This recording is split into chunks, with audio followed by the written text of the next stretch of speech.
Let's do this. The Cult of Hockey podcast by the faithful and for the faithful. I'm David Staples of the Edmonton Journal, and I'm here today with Bruce. Don't adjust your lighting. It's him. It's Bruce. Hey, Bruce. Yeah, lights, camera, action. Kind of the other way. Kind of the other way around today. Doing all right. Thanks. How about yourself? Good, Bruce. Good. I've been timing myself going up and down the stairs for the last 6 months, and I hadn't done it for about 3 months, and I had a huge breakthrough.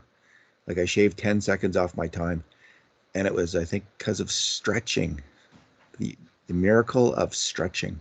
So there you go. Wish I'd done it when I was before I turned 59, but better late than never. All right. Early, man. You're still young, in your 50s. You're right. That's exactly right. That is exactly right. I heard this story. Someone asked a 90-year-old guy, if he would like to go back and be in his 20s, and his answer was, no, I'd rather go back and be 60 again. He said, I was 60, all my friends were still alive, I still had my health, and I had the stress of life was largely gone, and I could just enjoy my life, and he really did when he was in his 60s. So it's probably you're halfway through your best decade, and here I go. So there you have it. Yeah, I wish I could say the stress of life was largely gone, but I guess I can say I've lived a good life, even whatever happens to the tail end of it. So there's that. Yeah. Maybe the stress of life never really goes. Probably not. Of course, we just had COVID this decade, which amped up everyone's stress a lot. So changed a lot. It was a strange time. And we're through it. It seems like we're through it, Bruce. I mean, the hockey's back to normal, generally speaking. I think. Yeah. You haven't had COVID yet, though. I have not. We'll see what happens if there's any outbreaks this year that cause teams to take a week or two off, like happened to various teams around the league last year over and over again. I mean, we won't know until we actually make it through the winter. So yeah, we'll see what happens. COVID is a very persistent adversary. Let's put it that way. It's apparently not going away in our lifetime. So, all right. Bruce, we're going to talk about the Oilers rookie Young Guns tournaments going on in Penticton. And the Oilers played last night. They're playing tonight, and they're going to play Monday night. I saw the game last night. The Oilers have, in their really unhelpful way, not put the game up for people who didn't watch it live, so you couldn't watch it because you didn't watch it live. I really appreciate them showing the games online. I think that's really a great service for fans. I mean, that's what the business they're in is, serving their fans, but they really should get on top of this and broadcast, have the game up so people who missed it can watch it. We'll talk about that game and the performance of players in that game. We'll talk about Bruce just sent me a message, which I'm now reading, and now it's gone, and I didn't get a chance to read it.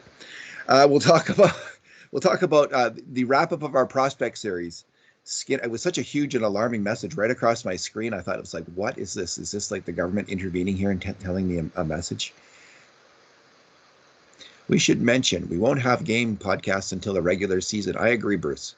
We will not have them. I'm going to be away for a couple of weeks, and so I can't do the podcast after each game, exhibition game. So we'll start for the regular season with that. And in my absence, I think Bruce is going to try to do a podcast or two, maybe with Kurt. So we'll see. We'll see how that goes. That'll be great. It won't be post game until we get into the season. Our plan is we're going to do all 82 regular season games and all 28 playoff games, right? So that's plenty. That's 110 potential podcasts. Bruce, I like your optimism, but I think we're only going to have to do 16 playoff games. 16. Well, last year we did 16. It wasn't quite enough. Let's put it that way. But 16 successful podcasts is all. I think actually it'll be a little more than 16 because the Colorado series is not going to be easy. But other than that, we could plow through these playoffs. Okay, so we're going to talk about the rookie game. We're going to talk about Stuart Skinner, the wrap-up of our prospect series.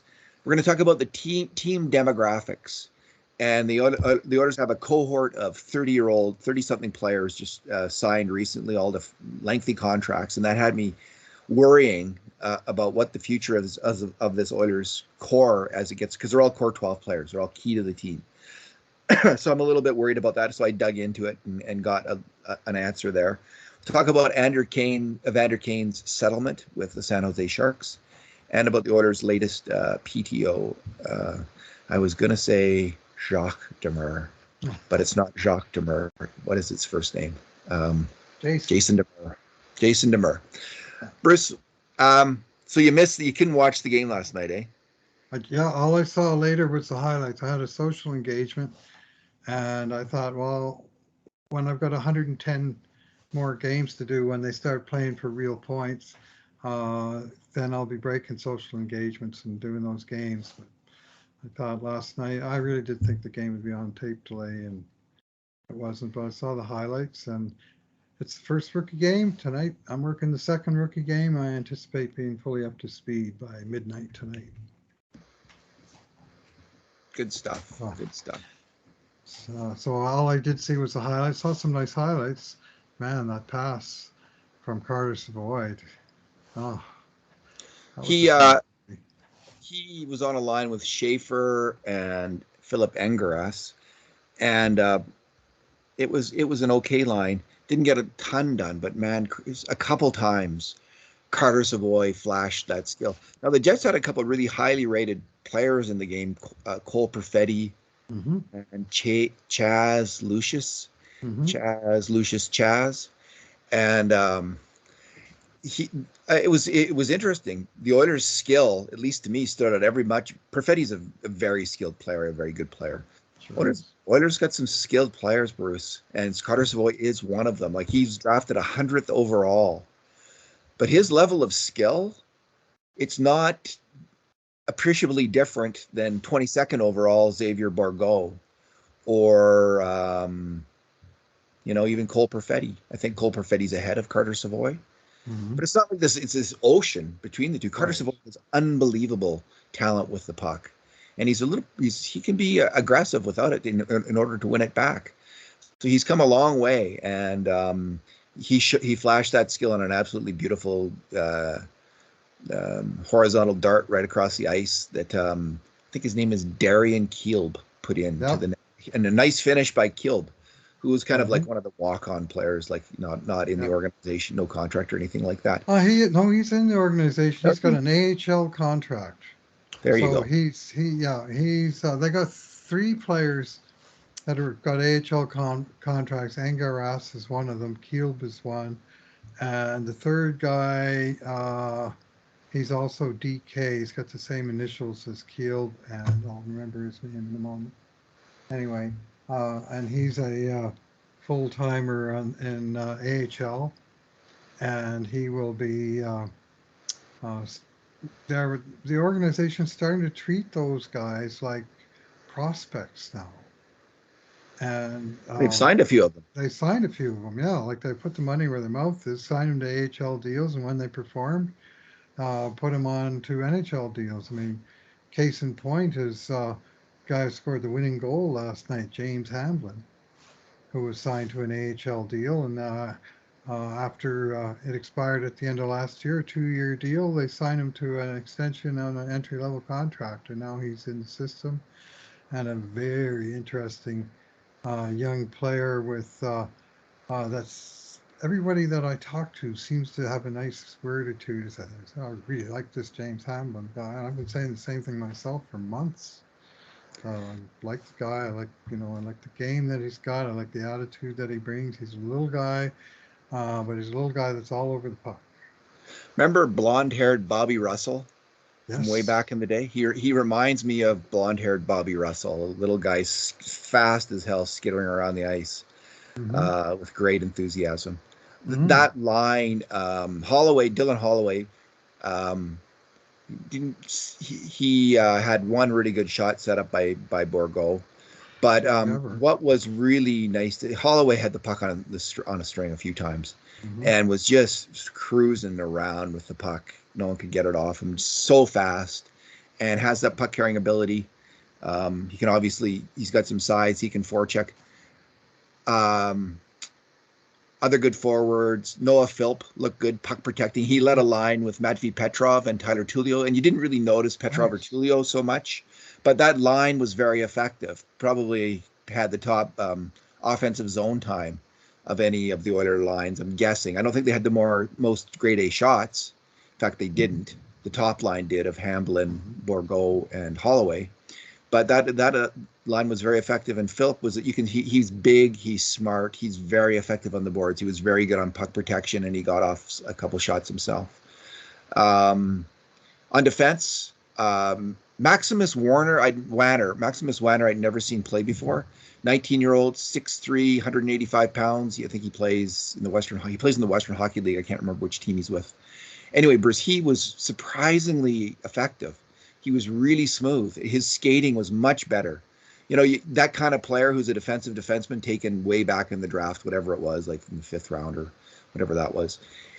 A player like that, you're just expecting him to be slow and plodding, and because he's also known as an aggressive player, but he wasn't. He was not that. He was really slick with the puck now and then. He was paired up with Philip Broberg. Broberg, he didn't do any. He didn't make any spectacular scoring plays or attacking plays, but he was all over the place, making plays, hitting people, shutting down the Winnipeg attack. Looked very good in that game as well. Ryan Fanti looked good in net. He's a big guy. He made most of the saves, and he handled the puck exceedingly well. I thought I really liked his puck distribution, which is a big thing, as we've seen from Mike Smith. That's a crucial aspect of the game. 2 players stood out to me, Bruce, and I'll start with Michael Kesselring. He's a player we've been writing about, for a number of years now. Drafted, I think, in 2017, late round picked in 2017, and has advanced steadily through the system. Was a rookie in the AHL last year. Got set back by COVID considerably last year. He's someone who had long COVID and struggled after he got it to get back up to speed. But that was easily the best game I've seen Michael Kesselring play. I had watched a number of his college games in the United States. He was 2 years, I think, in the NCAA. He was really lugging the puck well. His skating seemed to have improved, both his agility and his front end speed, which I had never. It wasn't an issue. It wasn't a problem, but it was an asset in this game. Previously, it wasn't a problem, but now it's an asset. And he was constantly rushing the puck up ice, and he got a goal. He charged up the ice, took a pass from Holloway, fought off a check, and put the puck into the middle. He was trying to pass it over, and it hit the Jets defender and went in the net. So he scored a goal that way. Which shows you're rewarded. Like, the more you put the puck on net and make good offensive plays, you're going to get a reward now and then. He needs, Bruce, he's 22 now. This is his year. He's got to break. If he's going to be an NHL hockey player, he's got to break into the top 4 in Bakersfield this year. And it's a huge year, huge moment for him. I think he was bottom pairing last year most of the time, if I'm not mistaken. I didn't watch those games, so I can't say for sure. But this year he's got to be top 4. And I think, from my viewing, he took a step in achieving that goal that game. The one player, though, who stood out, like, it was wow, Xavier Bourgault. Nice. Honestly, if this was the decade of darkness still, glad it isn't. We now, like today, the Oilers fan would be abuzz with, geez, I wonder how Bourgault and Holloway are going to look in the top 6 for the Oilers. Because that's what they look like they could do. It looks like they could step in, and like Jordan Eberle did. Or Hall and Eberle on the current. Yeah. I mean, Yeah. not that Holloway is quite Hall, but he reminds me of Hall, the way he skates a little bit like number 4. Things he does, yeah. He's certainly 55. Certainly varied. Yeah, he was number 4 in Oklahoma City, or in, soccer mandatory 1970 sports references. He was in Bakersfield last year. He was number 4. Yeah. And with his skating, it was very reminding. He's got the sort of upright, with his back posture, in his skating style, and he's very dynamic, which is one thing you can certainly say about Taylor Hall. So Bourgault is one of these kind of semi-infamous picks in that, the Oilers, a lot of people felt the Oilers should have drafted goalie Jesper Wallstedt out of Sweden. Mhm. Yep. They had a chance, and they just decided to pass that up because they thought there's a player that they wanted. There was a couple players I think they had on their list who they had higher than Wallstedt, I'm guessing, and they were still there. They thought, well, we'll get one of them, and we like them. We like these players more, and one of them obviously was Xavier Bourgault.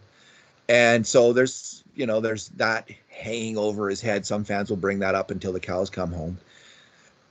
I don't know where that expression comes from, where the cows come home, but must be an old farming. It's a long day until the cows come home, and There you go. bring stuff up during all of it. Once the cows come home, there's work to be done. So Bruce was.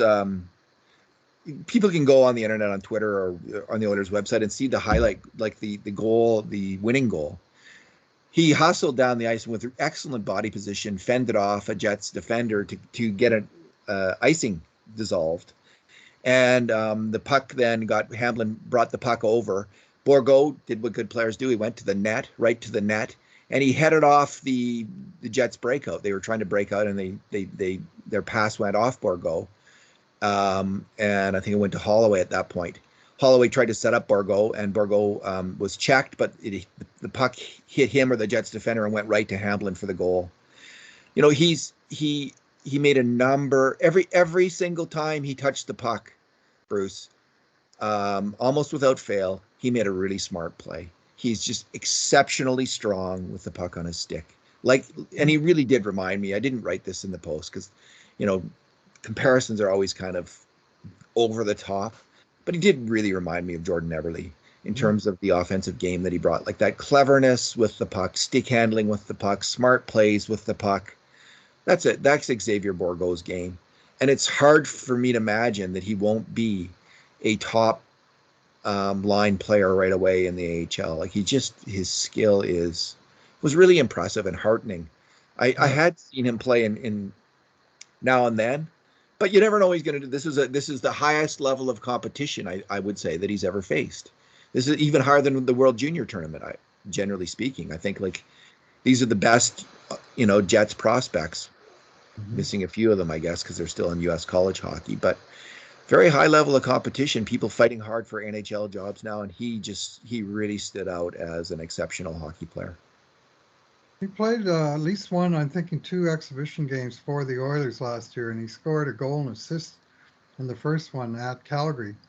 Oilers opened the season with a satisfying 4-0 win right in the Saddle Dome, but it was sort of our B team against their B team, but our B team included Bourgault, who scored and who played well. And he, what he showed in that, which was his very first sortie with the pros, was he wasn't intimidated or overawed by the experience, and he was right in there. And I've seen not much of this guy that hasn't left me fairly favorably impressed. About a week ago, I was writing our article on him being the Oilers' number 4 prospect now on our ratings this year, up from number 6. And I watched all of his shifts from a Memorial Cup game, and I was just impressed by how often he would make a good play to make something happen, or at least open up an opportunity where something could have happened. And he's just very smart with the puck, very smart distributing the puck, very good at getting open and releasing his own shot, and a high percentage shooter. And in that way, he is a little bit like Jordan Eberle, as you say. He was basically a 20% shooter his last 3 years of junior hockey. It's a game, Bruce. I'm going to be even more optimistic here, but I do think it's a game that translates well to the NHL, to the top 6 in the NHL. He doesn't, especially on the Oilers. He doesn't, if you were going to ask him to be the driver of your top line, I think no, that's not his game. But if you're asking him to play as a complementary winger with players who are drivers like Draisaitl and McDavid, it feels like he can do that, like soon, now. now, but soon I'll say. Right. Give half a season and now I'm going to say Oklahoma City, half a season in Bakersfield, and see, just to make sure of this impression, so and so he can get acclimated to pro hockey. But he just seems like he's got that ability to slide in there along some really skilled players and fit in seamlessly, be one of those guys. And and on the wing, people might say, well, you guys are Staples, you're getting overly optimistic here, and players need to over ripen. But I just think, like, on the wing, the defensive responsibilities are quite a bit less.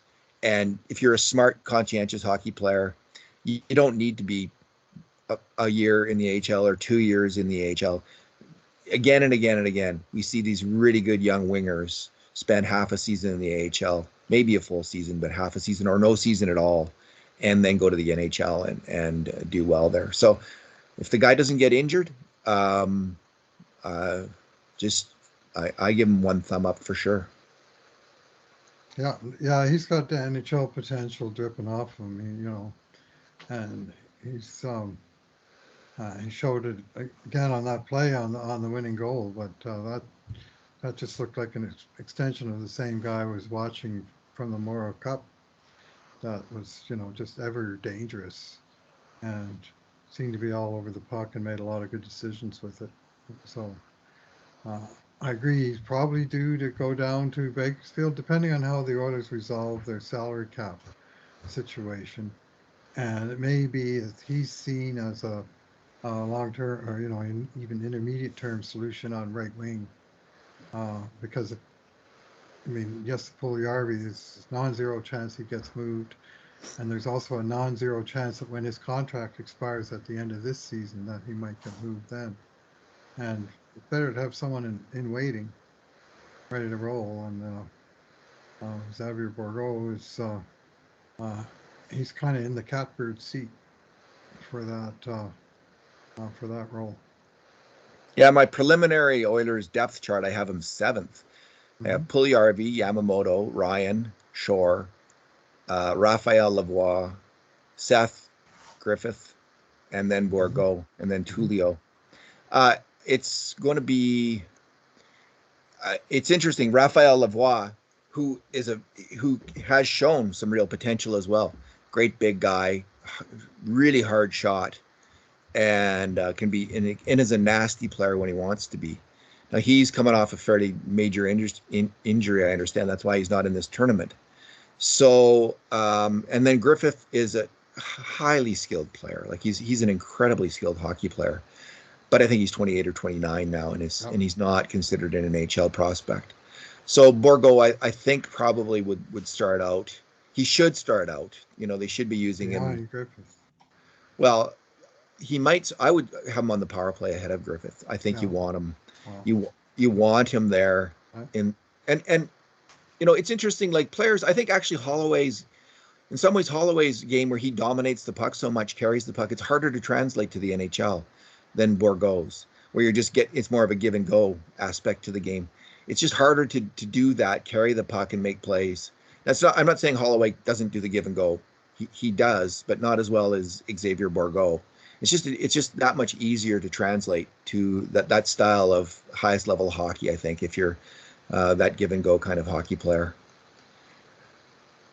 Bruce, one player not in the game was we had at the top of our Cult of Hockey rankings, we had Philip Broberg, then we had Dylan Holloway. And in the third slot, we had Stuart Skinner. You wrote about him, Bruce. What was your major finding? I mean, everyone's seen Stuart Skinner play by now, but what are you thinking about him right now? Well, I think his arrows are pointing up. I mean, we had him at down 16 for 2 years in a row, the first 2 years that he was pro, and he was sort of finding his way first in the ECHL, then in the AHL, and right around 900 in both leagues, both years, kind of thing. And then in his third year, he stepped it up in the AHL, and he got his first NHL game, and we bumped him up to number 8. And then last year, he had a strong season in the AHL and a real nifty half season in the NHL, filling in for Mike Smith. And he got 13 games last year, and he had, he had some pretty nice numbers. They kind of picked and chose the games that he played. Dave Tippett was the coach for all but one of the games that Skinner played in, and he was clearly trying to slot him in uh, against second and third tier teams and not the powerhouses. So Koskinen was carrying the mail in the biggest games. But Skinner, in the opportunities that he got, he played great. He had a 913 save percentage, and um, he had the best goals against average on the team. Uh, and I think Smith eked him out for save percentage right at the end when Smith went on that major heater that lasted all of April. But Skinner certainly looked like he's ready, and his contract situation is such that he's now played his 4 years of pro that a goalie's allowed to play with waiver exemption, but he is no longer waiver exempt. So, and he certainly attracted enough positive looks from around the league last year that there's no chance that the Oilers could ever slip him through. So he will be on the team to start the season. I think almost a slam dunk that Stuart Skinner is the number two goalie to start the season, and I think he's ready to play.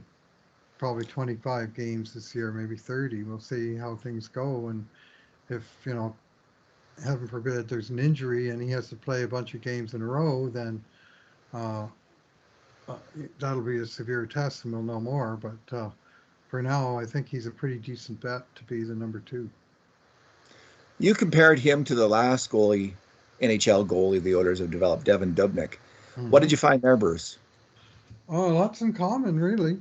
Uh, Dubnik he was a first round draft choice, so he had a higher pedigree, and it's not just that he's better because he's a higher draft pick, but I also think there's a different dynamic in terms of what the team expects out of a guy, the opportunities they're going to give a guy. The Oilers have always pushed their first round draft choices harder and faster than guys from later in the draft, whereas Skinner was a third round pick. But honestly, the first early parts of their career, like they both played the same number of years in the WHL. They both played basically a full year in the ECHL. They worked their way up to the AHL, and so the years at the same ages were very similar. Like what showed you a list of the two sets of numbers and said which one is which, it'd be almost impossible to tell because some years one was a little bit better, the other years the other guy'd be a little better. So he's right there with Dubnik as a developing player, and Dubnik as a 23-year-old that Skinner was last year. That was the year that he finally got his chance. Habby Boulin got hurt in a similar manner as Mike Smith getting hurt last year, and Jeff Delorier got the he started as the backup, and then they wound up calling up Dubnik, and Dubnik and Delorier, two rookies, carried the mail the rest of the way that year, and they had a tough year, and the Oilers were a last place team, and with two rookie goaltenders. So, and at a certain point, I think the management decided we might as well get the first overall pick. There's nothing we can do to really be competitive, so let's give these young guys a chance. And Dubnik was just so in that first year, and then by his second year, he's 916, 914, 920. The next 3 years after that, well, that's just the stage of his career that Skinner is entering now. So if he can raise his game, that next step that Devin Dubnik did do for 3 years, uh, then uh, then we got something. Uh, Hard to know yet, but he's sitting in the pretty much the same spot that Dubnik was in. Was it 2010-11 when he was working his way in, and he was still the backup behind Habby Boulin, who was healthy again, and Delorier was gone, and Skinner sort of won that competition, or sorry, Dubnik won that competition, and uh, he was in there. And that's often for these young guys. They have to make it as the backup before they get a real shot at a starter's position. And even the real good ones like Jake Ottinger last year in Dallas, who is a contemporary of Stuart Skinner, and he started out the year as the number three goalie, and then a couple guys got hurt, and then he sort of took over. And once he got the net, he won it. He kept it because he played so well. And obviously that's what you hope happens with Stuart Skinner when the day comes. But jury's out, obviously. But so far so good. From 16 to 8 to 3, and this next year he won't be on the list because he'll have too many NHL games by then. Of course, Devin Dubnyk is another one who got away from the Oilers. They gave up on him at some point, and I remember McTavish. Was that the famous one where he said, "If you have to ask the question"? Yes. It's which has now become a famous kind of line among Oiler fans. If you have to ask the question, it was in relation to do you have steady goaltending? Yeah. And McTavish is if you have to ask the question, and that's after Devin Dubnyk had a pretty darn good year, as I recall, and He set the Oilers' all-time record for save percentage by a goalie in a season, 920. The one night Mike Smith broke last year. Dubnyk set that in during the lockout year under Ralph Kruger. And then McTavish did that if you have to ask the question thing when he was asked about whether he's ready to, be a full-time number one. He lost his longtime partner, Javi Bulin. They changed the rules about goalie sticks and equipment during that off season. His wife had a baby. There was like 4 or 5 things or twins, was it? Anyway, there was 4 or 5 things that happened in his life all at once. And then Dallas Aikens came in and introduced the Swarm, which often featured a swarm of several Oilers in the corner, while some sniper on the other team, I'm thinking Joffrey Lupul in Toronto in particular one time, alone in front hammering one-timers into the top corner. And then the national TV panel on Hockey Night in Canada criticizing Devin Dubnyk for not stopping a 10-foot one-timer that found the top corner. And it just went from bad to worse. It was like everything went wrong at once, and his game imploded, and it took him until the next year in Arizona, really, to get it back. And then Arizona traded him to Minnesota, and he was a solid goalie again for a long time after that. Yeah. The Oilers gave up on him real quick. You're right. I did it with the top prospect on our list, Philip Broberg. I did a similar thing, comparing him to Oscar Klefbom. Mm-hmm.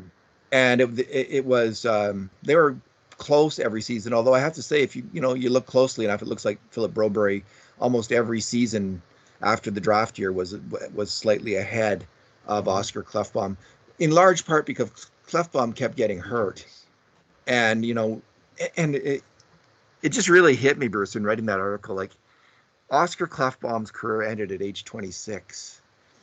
Man, that is what a tough thing. I mean, he was such a great. He was rounding into such a solid, reliable, excellent NHL defender, and it just shows how injury can impact a player. It impacted him all throughout his career.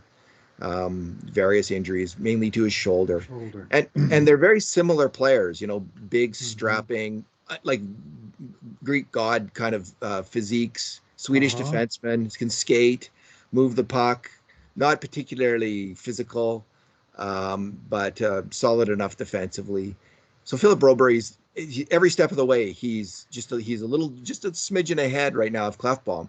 This is a big year for Philip Broberg. I mean, he's got to make this team. Klefbom played a handful of games in this draft after 4 season in the AHL, but he was mostly in the NHL, playing in the bottom pairing and doing very well. So that's what we can expect and should expect from Philip Broberg this year.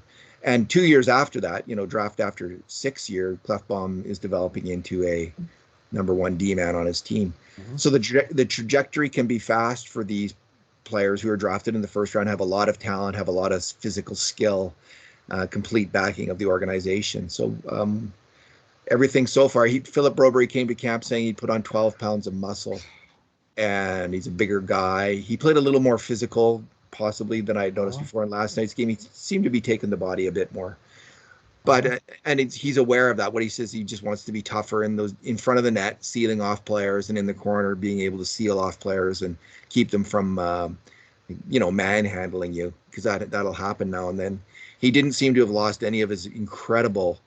Where he separates a bit from Klefbom is he is a better skater. He's more agile, and he's faster going forward, and he's faster going backwards. He's a better skate in every aspect of skating.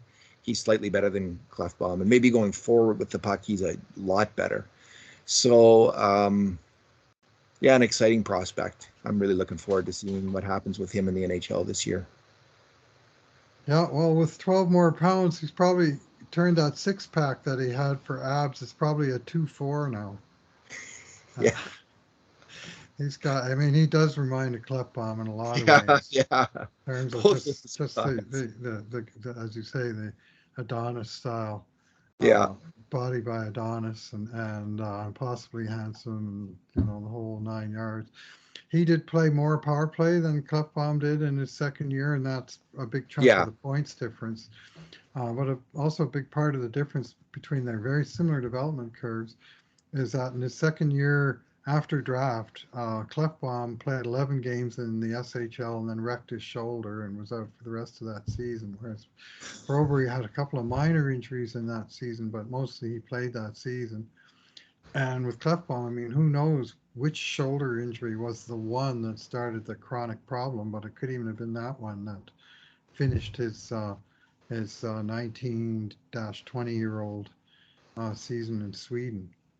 So yeah. Broberg had at least, I mean, with Klefbom, those warning signs were there pretty much the entire time, unfortunately. Unfortunately, that is true. So, Bruce, you had a look at the overall trend direction of the Oilers Mm, drafting and development under Ken Holland. mm. What did you find there? Well, what's really changed? I mean, we've been doing this now for 12 years, right? Yeah. With our off-season prospect series. We started in 2011, which was the year Taylor Hall had been drafted first overall the previous year, and he'd already graduated. He wasn't even considered a prospect. He was an NHLer. That year, Ryan Nugent Hopkins was the prospect, and he was right in the NHL. And the next year, Nail Yakupov was the prospect, and he was right in the NHL. They did a little bit different with the defenseman, with Nurse drafted in 13, and Klefbom as a second first round pick in 11. They both got time down, but all the forwards, Leon Draisaitl, Connor McDavid, Jesse Puljujarvi, they just got pushed right through and into the NHL immediately. And some of them were obviously ready. I mean, Connor McDavid, I mean, can't see him playing in the AHL at any time, right? But some of them not quite so ready. Draisaitl needed to go back to junior. Uh, with Puljujarvi, well, I think it's clear that from the outset Rushed uh, him. yeah, they put him out of his weight class, and in some ways he's still paying the price for that. And finally, with Chiarelli, they started getting a little more right with Kyler Yamamoto, but even then, 2 years in a row, they started him in the NHL and then they moved him down. Hmm. So he stayed on our prospect list, but it wasn't because they were slow playing him. It was because he wasn't ready and they at least figured it out and got him out of there before he played a lot of games.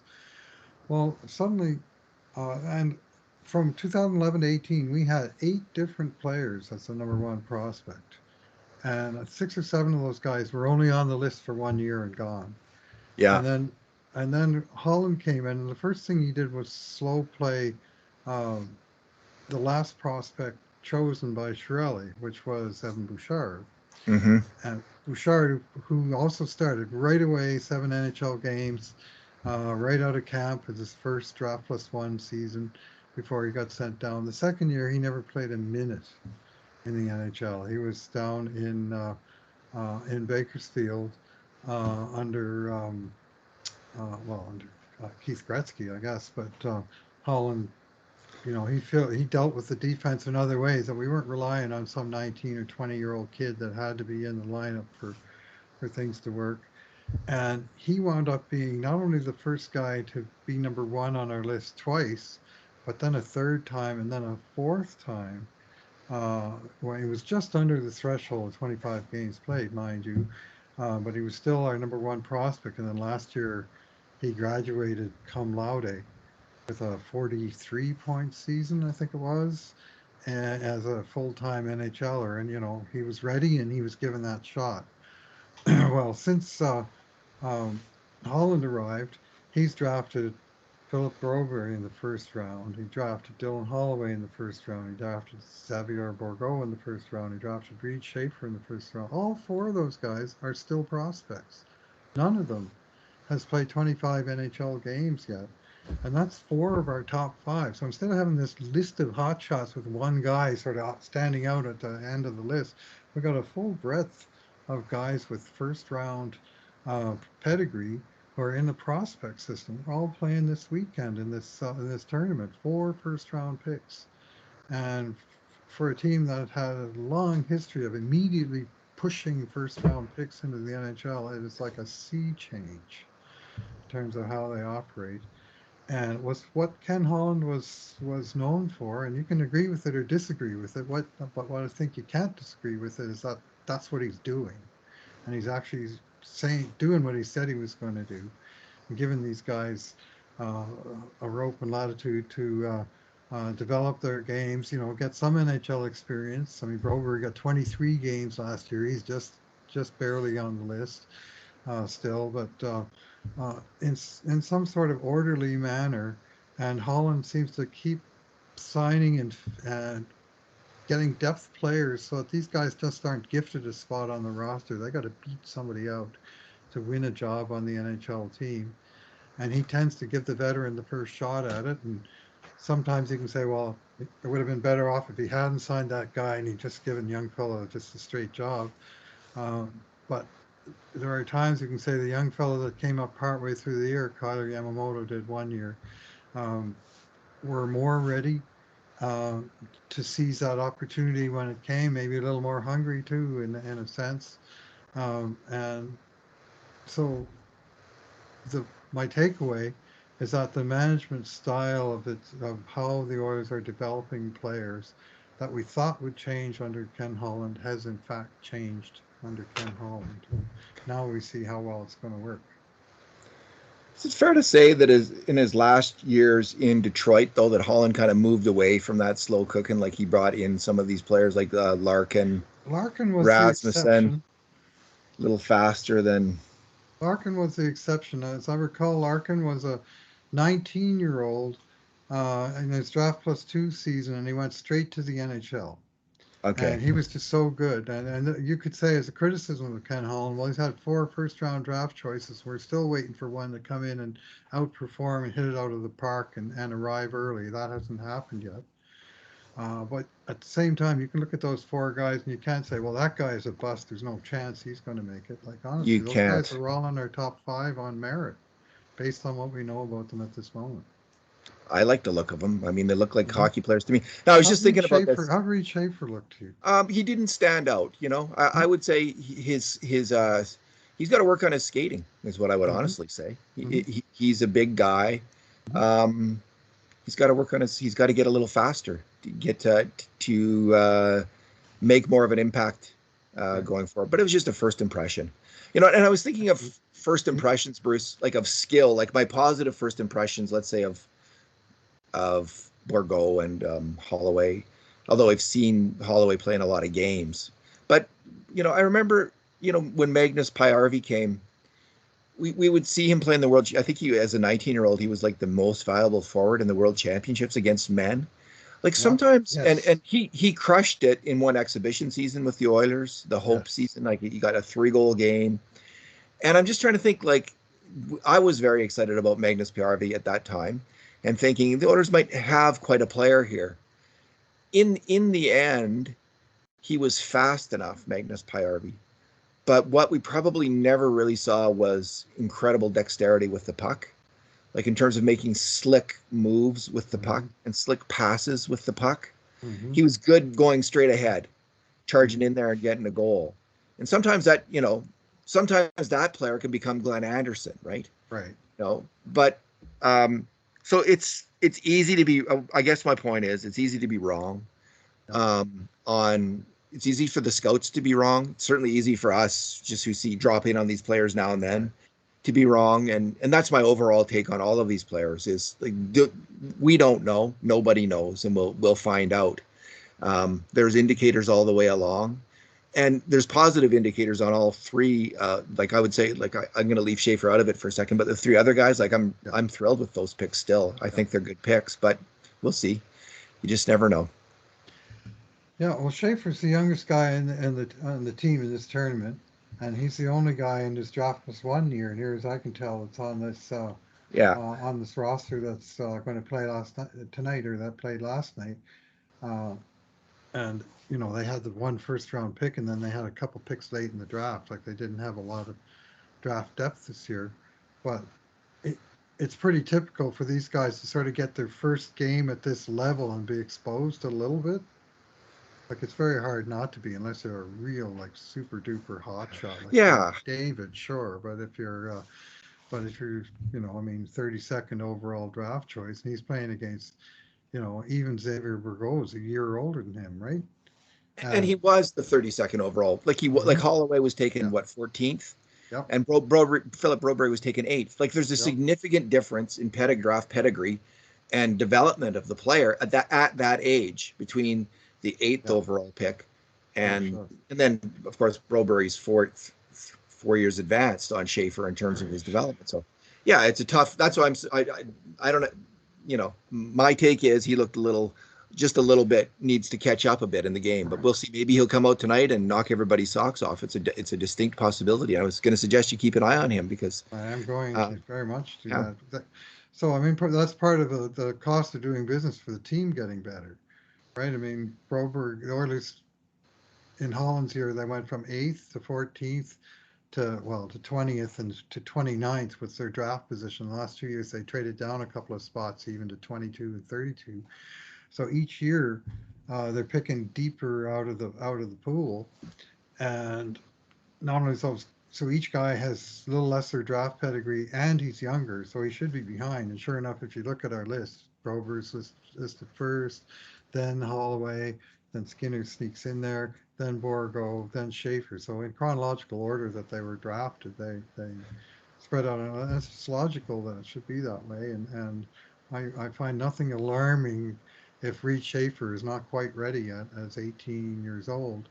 I saw stuff to like in the playoffs. I watched the Hot Prospects Day, Top Prospects game on my PVR the other day because he played in that, and I like some of what I saw there. And he's a raw, big, like a guy. He's fast once he gets up to speed, and what he's going to have to work on his getting from 0 to 60 in 4 seconds instead of 8. And yeah. it's but he's a load, and so he's got a big heavy shot. Like, there's lots to like about the guy, but he's young and he's raw. Bruce, the Evander Kane situation, which was talked Mm, about so much, this arbitration hearing, and there was like mm-hmm. even some wild claims that he might go back to the San Jose Sharks. Claims which would actually stop making they had no air of reality at all after Kane signed with the Oilers. And Kane wouldn't come out and admit it because it's a negotiation. He was involved in a negotiation. But even then people were talking about it. There was no chance at that point he was going back to San Jose. He had signed in Edmonton. He's an Edmonton Oiler. There's no, San Jose had to argue that they didn't want him and they were right to get rid of him. So they're not going to get him. The arbitrator isn't going to give him to San Jose on their account. And on Kane's account, he signed with the Oilers. He's got a contract. He knows where he wants to be. He wants to be in Edmonton. So again, he's not going back. He was never going back to San Jose anyway. They reached this. What we don't have is a ruling. And I think this is an important understanding for people here. What we have is an agreement between people who were bitterly divided, had a out of feud, out a of court business settle. feud, and they have come to an agreement. That's what this is. And the agreement is essentially that San Jose got rid of the last 4 years of Kane's contract. And he played one of those years last season in Edmonton. So Cheap. what the settlement is he was going to get $7 million a year in San Jose, and he's only going to get $5.1 million a year in Edmonton. And the settlement was it 7 million that he was going to get in San Jose? I It can't was remember. a cap hit of 7 million, but I think they wound up using the actual salary figures, which may have been a little bit less. So Yeah, they okay. basically made good on the difference, is my They're going to make good on the understanding, for the difference, next which three is years. which is it seems to me like a fair, like Kane's happy. He gets the money that he was going to get anyway. The Hmm. Oilers are happy. They get what is, I think, actually a pretty close to a $7 million a year player. And this might have gone into the somewhat lower amount that the Oilers signed Kane for. Maybe he was thinking, oh, well, I'm going to get I got a good case here, and San Jose is going to make up that money, so I can sign at Edmonton for $5.1 million. Edmonton gets a $7 million winger for $5.1 million a year. San Jose wins because the problem's resolved. They've got to pay Kane, a few $1 million to make good on axing him. But if they had just axed him and bought out his contract, the cap hit would have been brutal. Mm-hmm. And the cap penalty that they have to pay for the next 3 years, making up this money to Kane, or I think they paid him a lump sum, actually. They paid him a lump sum just now. That is against their past cap. So it's a very nice, it is and some people are cheesed about that. I don't blame people if you're cheesed about that, but I would say, remember, this is an agreement between the player and San Jose. Now the NHL and the NHLPA had to sign off on it, but both of them did. The players union thought, this works for us. The NHL thought, this works for us. And yeah, I would have liked San Jose to have to pay that cap hit too for the next 3 years. But on the other hand, I'm just glad it's done and over with and people can get on with business. What's your thought? Yeah, the PA, I mean, they're happy that it's last year's cap because that means San Jose's got more money to spend on other players now. So exactly. The PA's got no real reason to grieve that part. I was concerned that part of the negotiation, he would always wind up in Edmonton, but that if the arbitrator ruled a certain way, that they might have to trade to get him back and give up something, or get San Jose to eat some salary, or that some way the NHL would find a way to penalize Edmonton with a third-round draft pick that got sent to Calgary as part of the process. So I have a long and fairly bitter memories of some other rulings in the NHL. But anyway.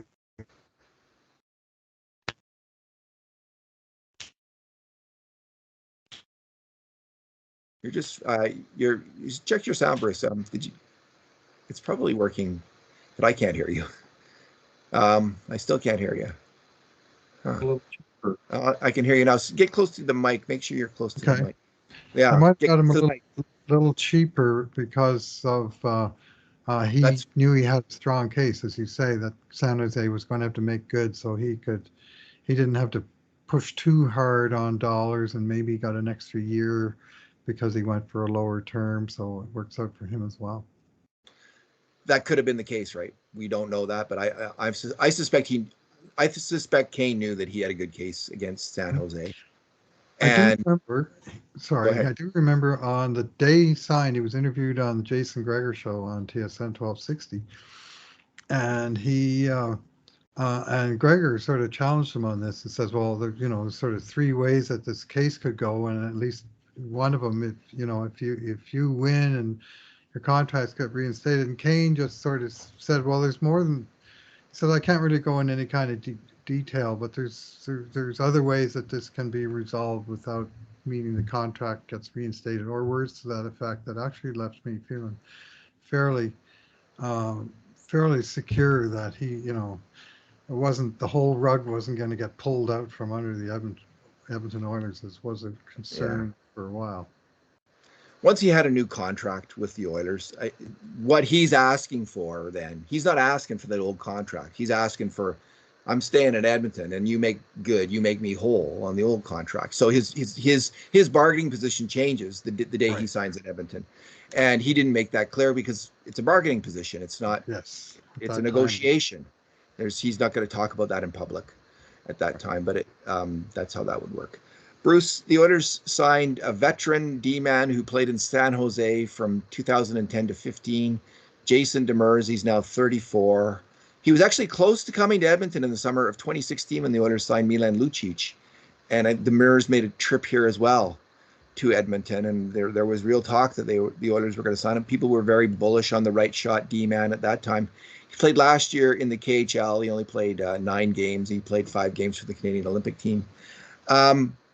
Hearing Jay Woodcroft talk about this on Oilers Now, it became clear that, the Oilers have, I think they have 5 games in 8 days coming up in the exhibition schedule, and they want to plug someone else. They want to plug some players in. They don't want to play their veterans. And Demers will get a chance then. He's mainly being brought in, I think, as a favor to him, but also to help the Oilers through that stretch of games. And, injuries come hard and fast and ugly in the NHL.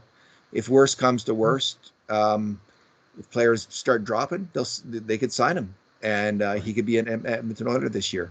I don't expect that's going to happen. He seems, when you look at his numbers, there's been a significant drop off in his play. His last year in the NHL was with Arizona in 2021. He played 41 games and had 4 assists. So that speaks of kind of a bottom pairing defenseman at the end of his playing days. What's your take on it? The favor, what's the connection? Well, Demers came up with the San Jose Sharks in 2009-10, and he played with the Sharks right through probably 4 full years after that. And then he started 2014-15 and got traded to Dallas Stars. Well, think back, who was on the coaching staff of the San Jose Sharks from 2008 to 15? Yeah. Well, it was Todd McClellan and Jay Woodcroft. So there's a personal connection there with the player. I think in terms of a comparison player with recent connection to the Oilers, you can think of him maybe as a modern edition of Jason Garrison, who's a player who came in a few years ago on a PTO, and he actually signed it and made the team, and he played, I think, 17 games or something that year before he got sent on his way because they were dealing with some sort of roster issues, and they gave him some games to show what he could do, and eventually he showed it, and he was gone. I just can't see Demers. I think he's past it now. I mean, he's 34 years old. Yeah, 34. And his last NHL goal came sometime in the 2018-19 season with Arizona when he got 2 goals. Yeah. And then he's had 2 half seasons since with no goal. Not that goals are his game, but you play enough minutes to eventually you're going to get 1 go in somehow, and like Kesselring got last night. But he was very much a bit player there in Arizona, and Arizona, of course, has always been one of the worst teams in the league for as long as anyone can remember. And it's kind of a collecting ground for old veterans that can't find jobs elsewhere. They seem to collect there in Arizona. So, and then last year, like 5 games in the KHL, I just see nothing here that says this is an NHL guy that's going to help, other than maybe he's a third call-up kind of guy. And even then, like, is there room for him on the AHL roster? I don't really think there is. So I think this may be a PTO, showcase him, and maybe some other team will say, we could use that depth guy ourselves, that we'll sign him if he comes out. And, maybe it helps him find a job, or maybe it just confirms to him, nope, the NHL is too good for me now. I'm going to go back to Europe and keep playing over there, make some sort of life decision based on taking that one last shot at it, like so many veteran pros, and he was a good pro, like to do. Yeah, I mean, they have Kesselring, Kemp, and Desharnais on the right side and they might have another AHL veteran too. For all I know, they often do. Bruce, let's end up with a little look at the demographics of the team. And I was worried that the Oilers have this kind of cohort of players, veteran players, 29, 30, 31 years old. And that includes, and they're very important players on the team. So that includes Evander Kane, who's now 30 this year, 31, Jack Campbell 30, Zach Hyman 30, and Ryan Nugent-Hopkins 29. Tyson Barrie's also 31, but Tyson Barrie's only got 1 more year left on his deal. So, and Derek Ryan's 35 after this year. So, but Kane signed for 4 years, Campbell for 5, Hyman for 6 more, I think, and Nuge for 6 more. So there's 7 more. There's a lot of hockey to be played by these guys in the Oilers, and how's this aging in place experiment going to go? And I was just worried that, like, how short is the window for the Oilers to win the cup? How many of these players, especially in your core 12, can you have in their 30s and still win the Stanley Cup? And I got concerned about that. So I had a look at older teams that won the cup, and it turned out there's lots of teams that had that won the Stanley Cup, and they had between 5 to 10 players, key players on their team who were at least 30 years old. The Detroit Red Wings in 2002 had 10 players, key players on that team. Now, most of those guys were Hall of Famers, I need to point out. And in this cohort on the Oilers, these are very, very good players, but they're not Hall of Fame players, I don't believe. So most of the Detroit players were like, Sergei Fedorov, Lidstrom, Shanahan, Robitaille, Yzerman, Hasek, Hull, Chelios, Larionov. Like, it's like, wow. Yeah. Just what? No, so Hall of Fame players tend to last. They start at a higher place, so as they drop in their 30s, they're still pretty good even as they drop. Mm-hmm. So, but that's the most that I saw. 10 key players, but there's lots of teams. Detroit under Ken Holland, when they won all 4 cups, had lots of players in their 30s. Between 5 and 10 on their team. So he's a master, it seems, of nurturing and building and nurturing this kind of veteran team and seeing it go far in the playoffs. The other team that had a lot of success with veterans more than once in winning Stanley Cups was Toronto in the 1960s, both in 1964 and 67.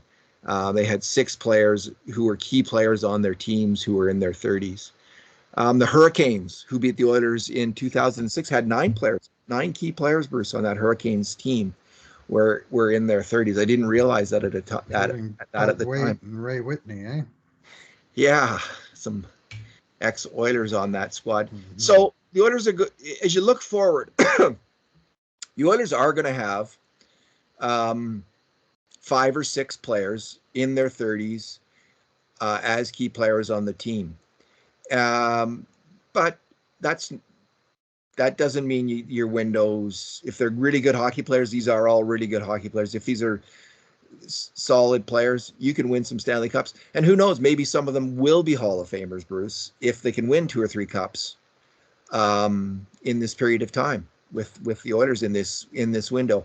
But I was just reassured. It just made me think this window really is open for the entire McDavid contract the next 4 years. Definitely. This is a team which should challenge for the Stanley Cup every single season. And this core group of players, maybe 1 or 2 of them are going to drop off, or maybe they're all going to drop off a little bit. But I think they're going to be okay. I think that this is going to work out fine, and that the rest of the group itself is pretty young. So there's lots of young players coming up as well. So what's your thought on the matter? Yeah, well, they do have that stream of youngsters that's getting broader, as we discussed earlier, of potential depth replacement or eventually impact players. But as you point out, almost all of these guys that were signed or essentially negotiated with as free agents, in the $5+ million class, they're all 29, 30, 31. It's not like they're 36 or 38 or 42, and so now they're all going to age together, and in 3 or 4 years, the picture could easily be a lot more grim than it is right now. But now even the guys who are sort of beyond their peak are still fairly high up their hill. And, they got a long way to coast downhill before they get to the bottom of it. Let's put it that way. And I mean, I think of a guy like Marian Hossa. I'm not saying any of these guys is that guy. He was a wonderful player. But he was 30 years old when he signed with Chicago Blackhawks, a big long-term contract. Yeah. And he had 1 season in Chicago with more than 61 points. Right? He had 1 season where he really, pumped in 77 points. And they're retiring his number this season. I mean, he wound up being such a huge player for them. And, he's got, I'm not saying any of the Oilers are that exact guy, obviously, but I'm just saying that it's possible for a guy to join a team at 29 or 30 and make a huge contribution for a number of years and help that team out. And among Zach Hyman, Evander Kane, all the guys you named, there very well could be a guy or 2 like that just becomes an ongoing, steady, strong contributor for the Oilers. And the flip side is that last year You looked at the Oilers' core 12. Well, they had 40-year-old Mike Smith as their number one goalie. They Yeah, had 38-year-old Duncan Keith on their second pairing on defense, and now they've got 30-year-old Jack Campbell as their starting goalie. And you're more looking at guys like Tyson Berry, 31, uh, Kulak 28. Stu Kulak, 28, as opposed to Duncan Keith, 38, or even Chris Russell, 35. They've I think 8 of the 10 oldest players on last year's roster are gone, and for the most part, the younger guys coming through are Yeah. several years younger and have clearly have careers left in front of them as opposed to being at the very end of the line. As it turned out, both Smith and Keith were last year playing out their final active You season. you just got Kulak there, Bruce. You said Stu. Did oh I did I remember Stu Kulak. So do I. I made the Brett same mistake Kulak, last Brett Kulak. podcast. I called him. I said Stu Kulak. Yeah, that's it. That's the old Oilers fan kicking in there. Very old Oilers, Stu Kulak, and not Yeah, for long. and Barry last year was in the core 12 heading into the season, but Hmm. now it's Bouchard. I mean, Barry's not in the core 12 really. I don't think like he's kind of on the cusp Right. because he runs the power play. You could argue that he is, Hmm. but I would say that more importantly at even strength. I mean, it's hard to say. I mean, Right. he and anyway, we'll get into it, but they have all these young players like um, they've got Yamamoto, Skinner, Bouchard, McLeod, Broberg, Holloway, Bourgault, Pugliarvi at this point. They've got some young talent on this team that can step up and step in. And the very heart of the team is still young this year. Nurse is 27 heading into the season right now. Draisaitl's 26 and McDavid's 25. So they are still the core. The big three are still really young career. They're young in the mid career young, and the young part of that mid career players, young part of their prime. So yeah, I'm not that worried. I think this is a team that's actually kind of nicely balanced demographically. It doesn't have the major issue that I feared was developing. And you're right, losing Mike Smith and Duncan Keith, lowers the age level of this team. I don't even know what the average age is. It depends when you measure it. And the different studies that have been done on this and the different hockey websites measure the age of the players at different times. So it's hard to kind of check and compare it. But this isn't an old team. Certainly not this year. But even all 4 years of this next the McDavid era in Edmonton, which the 4 years I Hmm. think that we can count on, and after that it could be a free agent. It's looking pretty good.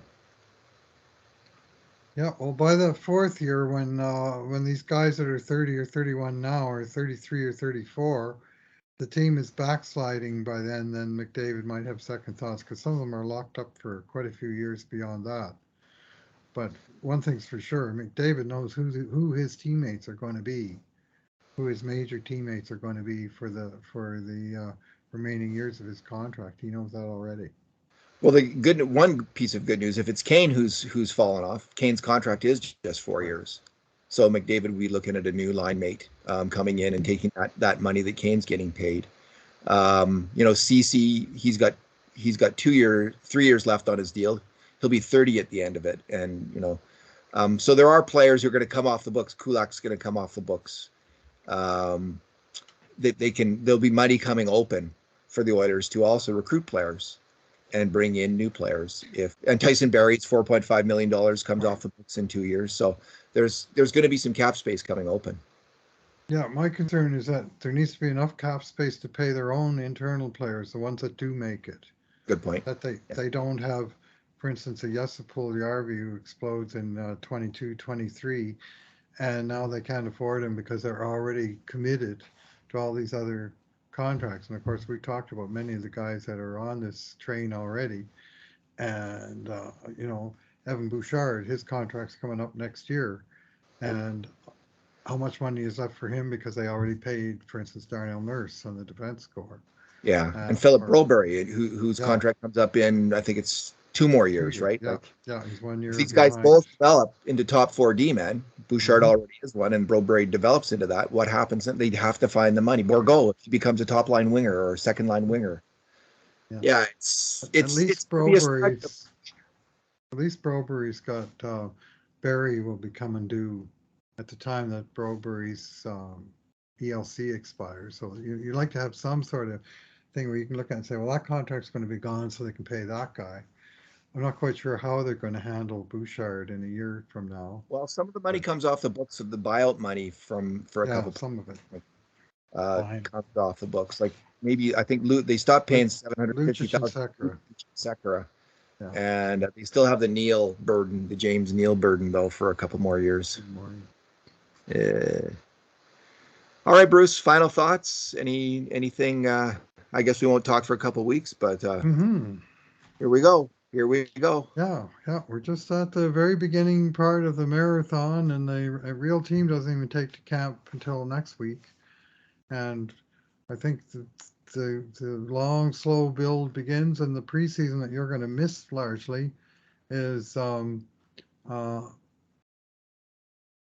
I'm not sure there's as much competition for jobs there as there is in many years. So in some ways, it's just players coming along, and we're going to recover in covering the games. We're not going to try and do player grades of all 20 players in preseason games. No, we And didn't I mean, last year either. what's the point? I mean, if you have you have players with different motivations at this time of year. You have some guys, giving it everything they got to make the team, and you got other guys that are locked into jobs that just have to stay healthy and sort of work their way into shape, find the game timing and stuff. And so it's apples and oranges. And the Oilers got a lot of oranges in the second category of guys that, they just want to make sure they're ready for October the 12th. They don't really care what happens on September 26th or whatever that first game is. You know, you win an exhibition game, you get the same 0 points that you get if you lose it. So we'll start taking the games. Obviously we're going to watch these games and development of the team, and we're going to report on them. But we're going to get into our full player grades, post-game podcast after every game, starting with game one of the regular season, and that's when the winner actually does get points and things start to get real.